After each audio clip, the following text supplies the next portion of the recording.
नमस्कार दोस्तों, एक नई वीडियो में आपका हार्दिक स्वागत है। तो दोस्तों आज हम कक्षा 12 विषय हिंदी इकाई नंबर 2 नमक का दारोगा का स्वाध्याय सॉल्यूशन देखेंगे।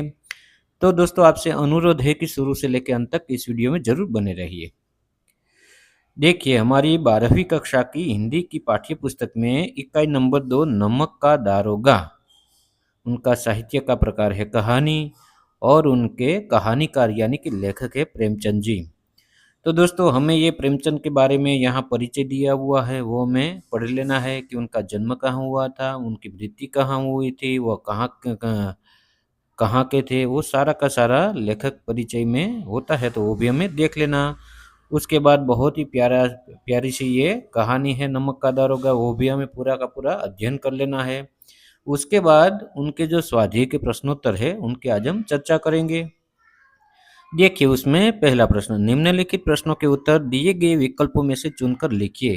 तो क्या करना है कि हमारी पाठ्य पुस्तक में भी ये विकल्प है, अगर आप चाहे तो उसमें भी वीडियो को स्टॉप करके लिख सकते हैं।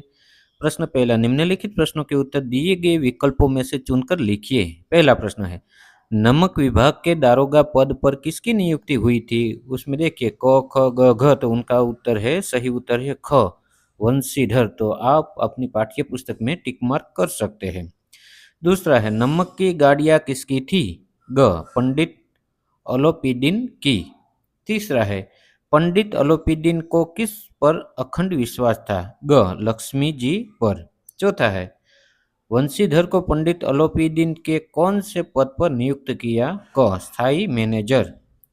दूसरा प्रश्न है, निम्नलिखित प्रश्नों के उत्तर एक एक वाक्य में लिखिए। पहला प्रश्न है, वंशीधर किस विभाग के दारोगा थे? उत्तर, वंशीधर नमक विभाग के दारोगा थे। दूसरा प्रश्न है, वंशीधर ने पुल पर क्या देखा? उत्तर, वंशीधर ने पुल पर गाड़ियों की एक लंबी कतार और नदी के पार जाती देखी जो नमक की गाड़ियां थी। तीसरा प्रश्न, पंडित पंडित अलोपीदीन को किसने हिरासत में लिया? उत्तर, पंडित अलोपीदीन को दारोगा मुंशी वंशीधर ने हिरासत में लिया। चौथा, मुकदमे में किसकी जीत हुई? उत्तर, मुकदमे में धन और प्रभाव के बल पर पंडित अलोपीदीन की जीत हुई। पांचवा है, वंशीधर की माता की कौन सी कामना मिट्टी में मिल गई? उत्तर, वंशीधर की माता की जगन्नाथ और रामेश्वर की यात्रा करने की कामना मिट्टी में मिल गई। तो बच्चों आपसे अनुरोध है कि यदि आपने मेरी यूट्यूब चैनल सूरज साहब नाम के चैनल को सब्सक्राइब नहीं किया है तो प्लीज़ एक बार ज़रूर सब्सक्राइब कर देना। और यदि आपको वीडियो अच्छा लगे तो वीडियो को एक लाइक कर देना, प्यारा सा कमेंट कर देना, क्योंकि बाल दोस्तों मैं इस चैनल में कक्षा चौथी से लेकर 12वीं के बच्चों के लिए भाषा के वीडियो बनाता हूँ, तो ज़रूर मुझे सब्सक्राइब कर लेना। तीसरा प्रश्न, निम्नलिखित प्रश्नों के उत्तर 2-3 वाक्यों में लिखिए। पहला प्रश्न है, वृद्ध मुंशी जी क्यों फूले न समाये? उत्तर, वृद्ध मुंशी जी को जब यह पता चला कि उनके पुत्र वंशीधर की नमक विभाग के दारोगा दारोगा पद पर नियुक्ति हो गई है, जहां ऊपरी कमाई के बहुत अवसर थे, तब वे खुशी के मारे फूले न समाये। दूसरा प्रश्न, वंशीधर रात को जमुना नदी पर क्यों गए? उत्तर, रात के सन्नाटे में जब वंशीधर की नींद खुली तो उन्हें नदी के बहाव की जगह गाड़ियों की गड़गड़ाहट और मल्लाहों का कोलाहल सुनाई दिया।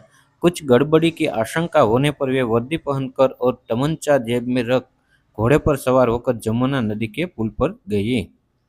तीसरा प्रश्न, पंडित अलोपीदीन को क्यों हिरासत में लिया गया? उत्तर, पंडित अलोपीदीन अवैध रूप से सरकारी पाबंदी के बावजूद नमक से भरी गाड़ियां सीमा पार ले जा रहे थे। जब उन्होंने दारोगा वंशीधर को रिश्वत देकर मामला रफा दफा करने की कोशिश की तो ईमानदार वंशीधर ने रिश्वत ठुकराकर उन्हें हिरासत में ले लिया।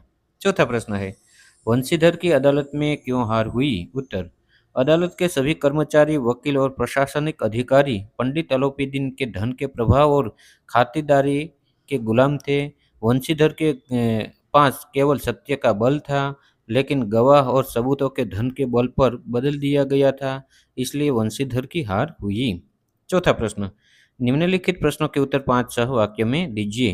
पहला प्रश्न, पंडित अलोपीदीन के व्यक्तित्व का परिचय दीजिए। उत्तर, पंडित अलोपीदीन इलाके के सबसे प्रतिष्ठित, अमीर और प्रभावशाली जमींदार थे। उनका मानना था कि संसार ही नहीं बल्कि न्याय और नीति की अदालतें भी लक्ष्मी धन के इशारे पर चलती है। वे अत्यधिक चतुर, व्यावहारिक और अवसरवादी व्यक्ति थे। जो हर काम को धन के बल पर सिद्ध करना जानते थे। हालांकि कहानी के अंत में उनका एक सकारात्मक और गुणग्राही रूप भी सामने आता है, जहां वे वंशीधर की ईमानदारी और कर्तव्य निष्ठा के कायल होकर अपने पूरे वैभव को उनके चरणों में सौंप देते हैं। दूसरा प्रश्न, पंडित अलोपीदीन ने वंशीधर को जायदाद का स्थायी मैनेजर क्यों नियुक्त किया? उत्तर, पंडित अलोपीदीन ने अपनी पूरी जिंदगी में केवल ऐसे लोग देखे थे जो धन के आगे बिक जाते थे। वंशीधर पहले ऐसे व्यक्ति थे जिन्होंने भारी रिश्वत के लालच को ठुकराकर अपने कर्तव्य का पालन किया और अलोपीदीन को हिरासत में लिया। मुकदमा जीतने के बाद भी अलोपीदीन के मन में वंशीधर की अगाध ईमानदारी और धर्मनिष्ठा के प्रति गहरा सम्मान पैदा हो गया। वे अपनी विशाल और अमूल्य संपत्ति की सुरक्षा के लिए एक ऐसे ही अडिग और ईमानदार रक्षक की तलाश में थे, इसलिए उन्होंने वंशीधर को अपनी पूरी जायदाद का स्थायी मैनेजर नियुक्त किया। पांचवा प्रश्न, आशय स्पष्ट कीजिए। आशय यानी कि इसके माध्यम से क्या कहने चाहते हैं वो हमें बताना होता है। न्याय और नीति सब लक्ष्मी के ही खिलौने हैं, तो इस पंक्ति के माध्यम से क्या कहना चाहते हैं तो वो हमें लिखना है। उत्तर, इस कथन का आशय यह है कि समाज और व्यवस्था में धन की शक्ति सर्वोपरि हो चुकी है। जब समाज में भ्रष्टाचार फैल जाता है तब अदालत का न्याय और आदर्शों की नीति भी पैसों के बल पर खरीदी और बदली जा सकती है। पंडित अलोपीदीन के अनुसार धन देकर किसी भी कानून या नियम को अपने पक्ष में मोड़ा जा सकता है। दूसरा है, धर्म ने धन को पैरों तले कुचल डाला। उत्तर, इस कथन का आशय यह है कि दारोगा वंशीधर को कर्तव्य निष्ठा और ईमानदारी यानी कि धर्म ने पंडित अलोपीदीन द्वारा दिए जाने वाले 40,000 रुपये तक की भारी रिश्वत के लालच धन को पूरी तरह परास्त कर दिया। यह सत्य और असत्य की लड़ाई में नैतिक मूल्यों की भौतिक प्रलोभनों पर एक बहुत बड़ी जीत थी। छठा प्रश्न है आखिर में लास्ट, निम्नलिखित कथनों की पूर्ति के लिए दिए गए विकल्पों में से उचित विकल्प चुनकर वाक्य पूर्ण कीजिए। तो हमें क्या करना है, वाक्य पूर्ण करना है जो अधूरा है, और उसमें क ख ग घ देखिए उसमें से जो भी सही है वो जो वंशीधर के अनुभवी पिता ने कहा तो उनके साथ हमें जोड़ देना है। उनका सही उत्तर है क, ऊपरी आमदनी ईश्वर देता है, इसी से बरकत होती है। तो इस प्रकार से हमें जोड़ देना है दोस्तों। दूसरा है, पंडित अलोपीदीन को वंशीधर उत्तर देता है ख, 40,000 नहीं 40 लाख पर भी असंभव है। तीसरा है, पंडित अलोपीदीन हंसकर बोले, उसका सही उत्तर है ग, मुझे इस समय एक अयोग्य मनुष्य की ही जरूरत है। तो इस प्रकार से हमें ये जो वाक्य पूर्ण कर देना है।